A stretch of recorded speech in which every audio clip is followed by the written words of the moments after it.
Welcome back. Now in the last video we talked about the fact that we can have the last couple of videos we talked about the fact that we can have these interactive videos on individual web pages. And so now it's time to talk about, well, what can we do inside that interactivity? Having a table of contents is great. It may or may not necessarily direct people in the way that we want. It doesn't necessarily elicit information from them. It does make for a more pleasant experience for the user. However, using hotspots is one way for us to be able to direct a user who's watching our video to take an action. And so when we actually use, and we're going to go into the annotations, and we're going to grab the interactive hotspot, and what we want to do is want to pick a period, a specific period of time where our video is.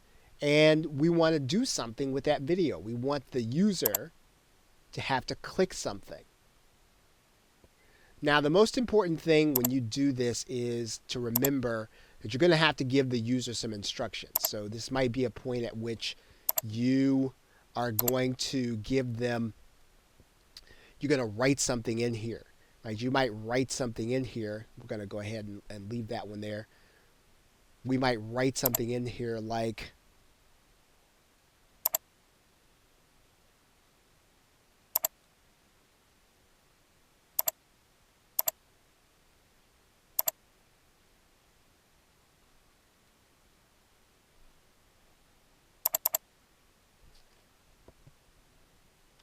right? So we give them some instructions. Click explain if you want to talk to someone personally.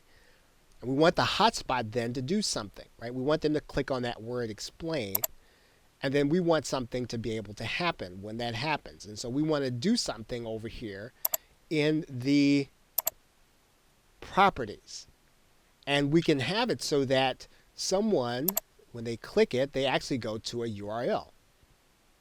Basically what we're trying to do in this hotspot is we're trying to get the user to do something. And again, if you combine this with being able to be on a specific web page and have this interactive video where you're going to give them some information, and then at each point you're going to compel them to a call to action, and when they take that call to action, send them to a specific website, you then have interactive marketing and customer service, keeping them engaged. And we go beyond trying to entertain or just inform people, but to get them to take some kind of action. And that's really what interactive hotspots are at the heart of.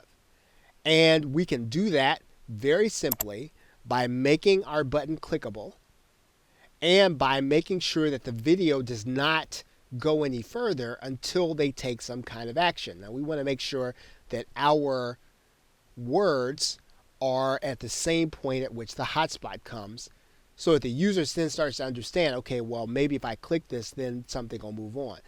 Everything depends on the kind of instructions that you're able to give.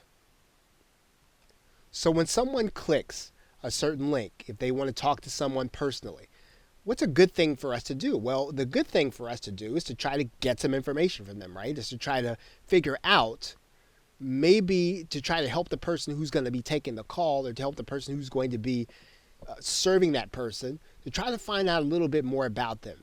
And we want to be able to send that person to a place where they can give us some information. And that's really where our surveys come in. And so this URL can be a page on your WordPress site with another interactive video. Basically what we're doing is we are figuring out ways for us to chain together the interactivity. So we're not just informing, we're getting involved with the customer, and we're actually getting information from them, hopefully. Okay, so with that, thanks, and I will see you in the next video.